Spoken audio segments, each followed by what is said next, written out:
राजा विजयभान एक बड़े साम्राज्य का राजा था। राजा को बड़ी मन्नतों के बाद अपनी रानी से एक पुत्र की प्राप्ति हुई थी। राजा अपने राजकुमार से अत्यधिक प्रेम करते थे। उसकी हर जिद और इच्छा की पूर्ति करते थे। राजकुमार को घुड़सवारी में बड़ा आनंद आता था, लेकिन राजा को यह पता नहीं था कि उनके जीवन में ऐसा कुछ होने वाला है। उनका इकलौता 10 वर्षीय पुत्र घुड़सवारी करते वक्त अपने प्राण गंवा बैठा। एक दिन प्रशिक्षक के साथ घुड़सवारी करते वक्त एक दुर्घटना में उसके प्राण चले गए। ढलान पर फिसलन वाली जगह पर घोड़ा अपना संतुलन खो बैठा। उस पर बैठा नन्हा राजकुमार गिरकर एक पत्थर से टकरा गया, जिस कारण उसकी जीवन लीला समाप्त हो गई। राजा को इस घटना से गहरा आघात और क्रोध आया। राजा इस घड़ी में जैसे राजधर्म भूल गया। उसने उस घोड़े और उसके प्रशिक्षक को भी नहीं छोड़ा, दोनों को मृत्यु दंड दे दिया। राजा यहां तक भी नहीं रुका। इसके बाद राजा को सभी चार पैर वाले पशुओं से घृणा हो गई। उसने राज्य में सभी चार पैर वाले पशुओं पर प्रतिबंध लगा दिया। उसके राज्य में अब कोई भी बैल, गाय, घोड़ा, गधा इत्यादि कुछ भी नहीं रख सकते थे। जो भी इनका प्रयोग करते पाया गया, उसे भी मृत्यु दी जाएगी, ऐसी राजा ने घोषणा करवा दी थी। राजा अपनी एकलौती संतान के जाने से बहुत निराश था। उसने खुद को राजमहल में कैद कर लिया था। राज्य में प्रतिबंध के कारण प्रजा का बुरा हाल था। कई कोसों तक उन्हें अब चलकर जाना पड़ रहा था। खेती करने के लिए भी उन्हें बैल ना होने से बहुत असुविधा हो रही थी। दूध दही का अभाव हो गया। बैलगाड़ी, घोड़ा और गधा गाड़ी की जगह मनुष्य गाड़ी का प्रयोग हो रहा था। पशुओं के ना होने से कई की जीविका चली गई थी। आमदनी का साधन खत्म हो गया था। देखते ही देखते 9 माह बीत गए, लेकिन राजा उस संताप में था और प्रजा दुखी। कई निर्धन हो गए, कई युवाओं की भूख से जाने चली गई। राज्य की प्रजा चिंता में ही डूबी रहती। उन्हें कोई रास्ता दिखाई ही नहीं दे रहा था। तभी एक साधु सन्यासी का उसी राज्य से गुजराना हुआ। राज्य में वो आए तो लोगों ने उनके आगे विनती की और उन्हें इस समस्या से निकालने का अनुरोध किया। उन्हें लोगों की पीड़ा दिखाई दी। इसके पीछे प्रतिबंध का कारण भी पता चला। साधु ने राजा से मिलने का निर्णय किया। वो राजमहल गए और राजा से मिलने को कहा।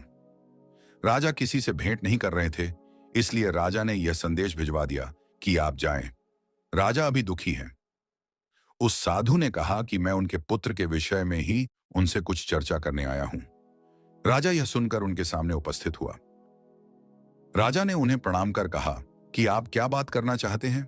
साधु ने कहा कि हे राजन, आपने गलत ही पशु पर प्रतिबंध लगा दिया। आपके पुत्र की मृत्यु का कुछ और कारण है। राजा को लगा कि यह पहुंचे हुए साधु लगते हैं। मन ही मन कुछ समय उसने विचार किया और फिर कहा, क्या हमें बताइए ऐसा क्या है जो आप जानते हैं और मैं नहीं। उन्होंने कहा कि जल। आप जल पर प्रतिबंध लगाइए। ना आप जल पीजिए, ना आपके राज्य में कोई जल का प्रयोग करेगा और ना ही वर्षा होगी। ऐसा प्रतिबंध लगाना सही है। राजा बोला, आप क्या बोल रहे हैं? आप सन्यासी होकर एक बाप की पीड़ा के साथ खेल रहे हैं। साधु बोले, मैं सच बोल रहा हूं। घोड़ा अपने आप नहीं पिसला, वहां फिसलन थी। क्योंकि घोड़ा फिसलन से फिसला और वो जल के कारण होती है। वहां आप भी जाकर भागेंगे तो गिरेंगे ही, तो फिर इसमें घोड़े का क्या दोष? राजा सोच में पड़ गया। साधु फिर बोले कि तुमने उस घोड़े के और उसके प्रशिक्षित के प्राण ले लिए, पर तुमने अपने प्राण नहीं लिए। क्यों? क्योंकि वो घोड़ा और उसके प्रशिक्षण करने वाले को तुम ही यहां लाए थे। वो अपने आप यहां नहीं आए। तो बहुत गहरे में देखा जाए तो असली दोषी तो तुम हो। न तुम उन्हें यहां लाते, न तुम्हारा पुत्र प्राण गवाता। साधु बोले, राजन, तुम्हें सबसे पहले अपने आप को दंड देना था। क्या वर्षा पर प्रतिबंध लगा सकते हो? अगर उस घटना की जड़ में जाओगे तो कुछ और ही कारण तुम्हारे समक्ष आएंगे। तुम राजा हो और राजा का पहला धर्म प्रजा पालन है, एक पिता की भांति। तुम्हारी संतान का तुम्हें इतना दुख है, इस वजह से राज्य में कितने लोगों की मृत्यु हुई है तुम्हें पता है। नहीं, तुम राजा योग्य नहीं हो। जन्म और मरण तो प्रकृति का नियम है। तुम्हारे पुत्र के साथ हुआ, वो एक दुर्घटना थी, लेकिन तुम जो कर रहे हो वो पाप है। राजा साधु के वचन सुनकर उनके आगे फूट फूट कर रोने लगा। साधु ने उसे सांत्वना दी और कहा, उठो राजन, हम सब एक उस परमात्मा की व्यवस्था है, इसे उसी तरह रहने दो। परमात्मा ने तुम्हें अवसर दिया है प्रजा की सेवा का। पेड़ पर एक पत्ता भी हरा रहता है, फिर सुख कर गिर जाता है।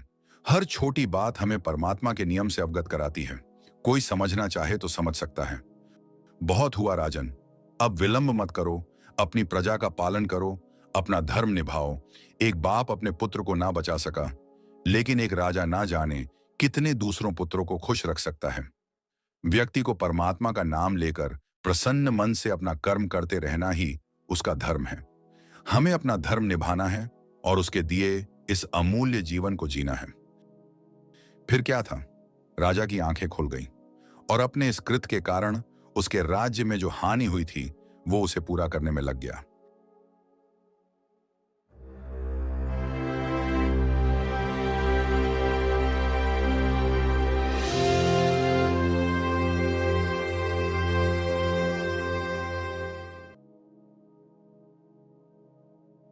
तो दोस्तों, आज की यह रोमांचक कहानी आपको कैसी लगी? अपनी राय और विचार कमेंट बॉक्स में जरूर साझा करें। अगर आपको यह कहानी पसंद आई है तो हमारे YouTube चैनल मैजिक मंत्रा को सब्सक्राइब करना ना भूलें। हम आपके लिए और भी रोमांचक और मजेदार कहानियां लेकर आते रहेंगे। धन्यवाद। जय हिंद, जय भारत।